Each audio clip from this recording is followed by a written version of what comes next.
Hello, it's me again. I am back with another video. Today I'm going to be attempting something. I'm just going to make this video, and this is just going to be one clip, if I can help it, for however long it takes.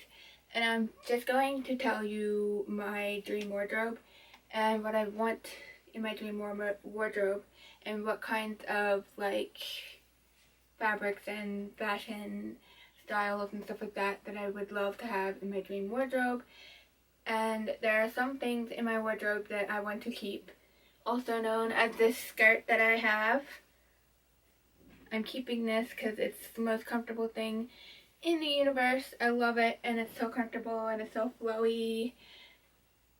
And there's a couple of other items that I want to keep in my wardrobe, but there's a lot of things that I would like to get rid of, aka all my jeans and other items that I have, and there's a lot of things that I would like to replace them with. So a big thing in my wardrobe that I would love to have more of is skirts and dresses, because I have a total of technically 4 skirts, but 2 of them I hate to death and I want to just get rid of them.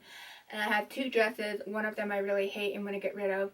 So really I have 2 skirts and 1 dress that I deem wearable, this being one of the skirts, so it doesn't really work for the history or vintage fashion sort of thing.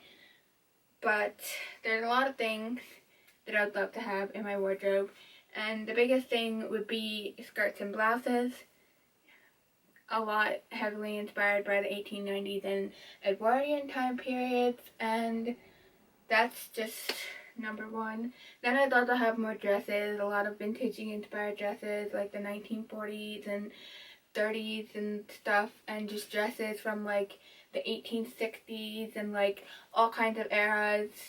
But for everyday use, I would love to do more of sort of a history bounding thing, which is what a lot of people do in the historical costuming community.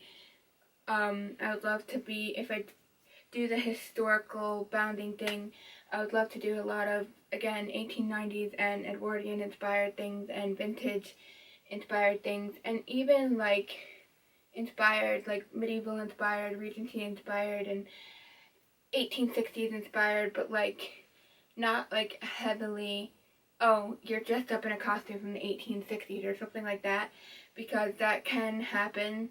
I do want to make lots of historical gowns and things, but for my everyday use, I probably wouldn't wear the completely historically accurate gowns. I would wear maybe a little bit more modern,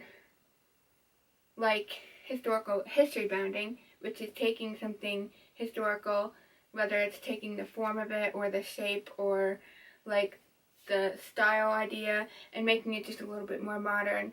I do want to keep some of it a lot historically inspired, but I also don't want it to look like I'm just dressing up every day, even though, I mean, I kind of am, but I don't want it to look like I'm just dressing up in a costume and people see me and they're like, oh, you're from the 1860s, haha, you're dressed up for Halloween or something. I'm like, I want it to not be quite like that, but I also don't want it to be the skirt is going just to my knees, because I personally have recently gotten to hate things to go above my knees.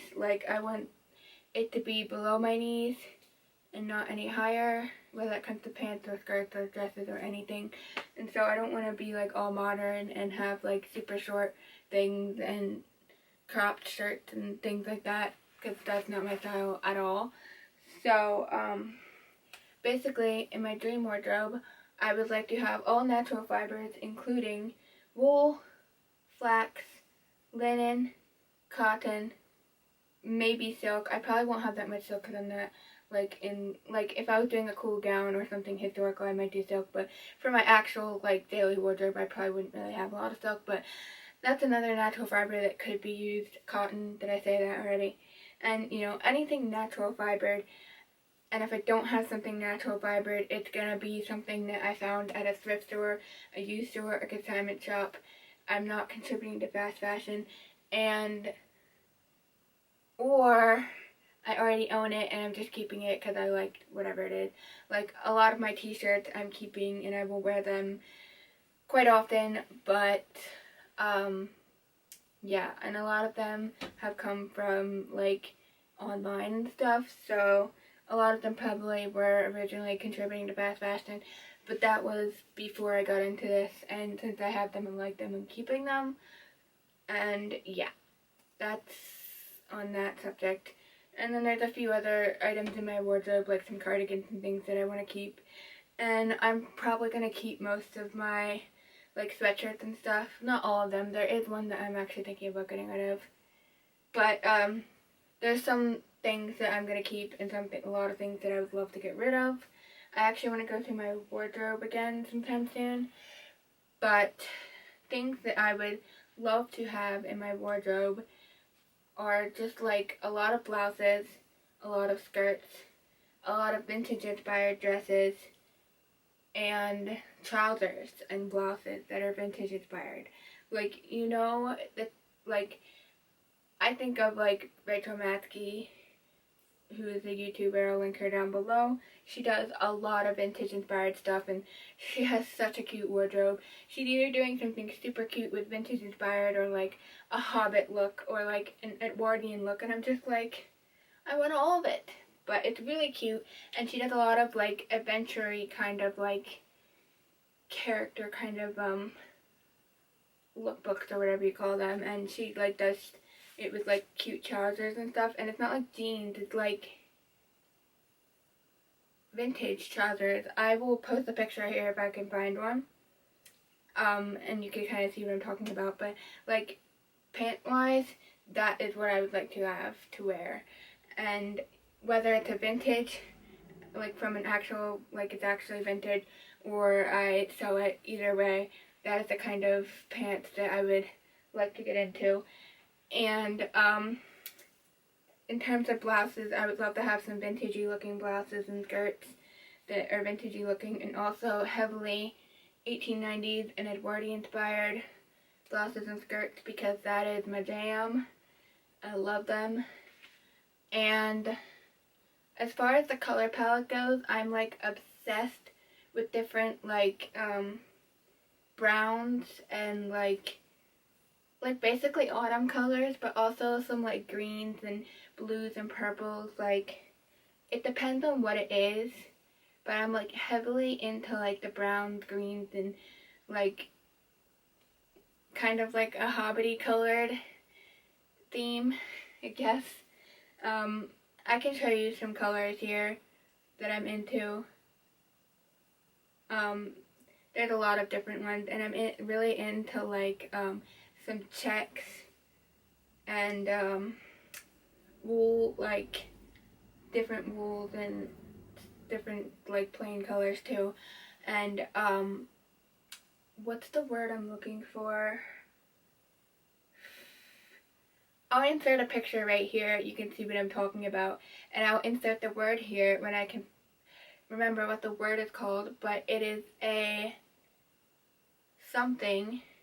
It's a pattern, obviously, of, yeah, and different like patterns, like maybe a couple floral patterns. I'm not huge into floral patterns. It has to be the right kind. And like different like cool patterns.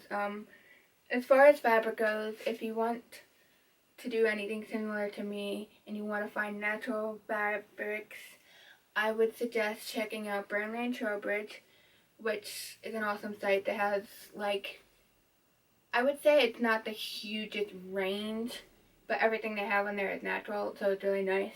And they do have a good range, but it's not like, a lot of it's like plain colors and stuff. So if you're looking for a lot of different like prints on your fabric, they have some, but not like a whole ton. But it's really nice, and they have natural threads and stuff. I've gotten some of those on there. I'm excited to use them. But also check out Etsy. When you go to Etsy, search for fabric that is like 100% cotton or 100% wool or whatever, and you can find some nice fabrics on there. Just be careful when you're doing it, like when you're looking up a fabric. Make sure you figure out how much fabric you need for what you're doing, and make sure that you know you're getting the right amount on Etsy, because I got the wrong amount for my skirt and I had to buy more, and it's because Etsy sellers don't like to sell their fabric by the yard.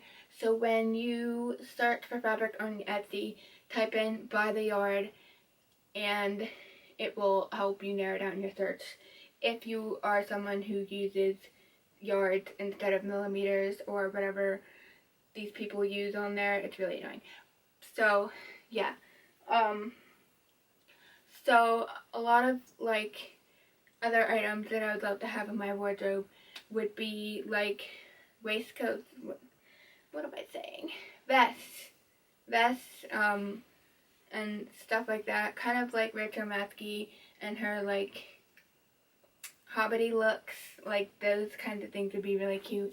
And I will insert some pictures here, but basically my like inspiration for fashion are these people, and Shirley from the Anne of Green Gables sequel, played by Megan Follows. I'll insert some pictures here, especially from the second movie. Like, that's huge inspiration for like my Victorian Edwardian sort of look. Like, that's my fave. And then also heavily the person that inspired me to get into this in the first place is Bernadette Banner. Here's some cool pictures of things that she's made and she wears. And then also has nothing to do with history, but it's just someone I really like a lot, and it's a character from a book. And like, I think about a sort of fashion that she would have in the books, or just kind of like aesthetic, and that is Molly Weasley. I know that's really weird, but I love Molly Weasley, and I think having like a kind of Weasley aesthetic sort of situation. I'll insert some photos if I can find anything. You can kind of see what I'm talking about. If not, then here's a picture of Molly Weasley from the movies. But yeah, as far as like other things go, like, there's just so much stuff, and I don't have time to talk about all of it now, and I can't even think of all of it right now. But my basic wardrobe would be natural fibers, a lot of like earthy tones like browns and greens and yellows, a little bit of blues, and like if I do like historical garments, I want to make like some purple historical dresses that I've seen, but that probably wouldn't be everyday wear per se. And then some textiles would be like some checks and some, you know, some other prints and stuff. Flannel, maybe, I don't know, not a lot of that probably, but yeah, there's just a lot of different things, and this is probably a really long clip. I'm sorry I didn't like do this in a bunch of different clips, but if you enjoyed this, if you have any comments or any thoughts, leave them down below, and keep sewing, and I'll see you next time. Bye.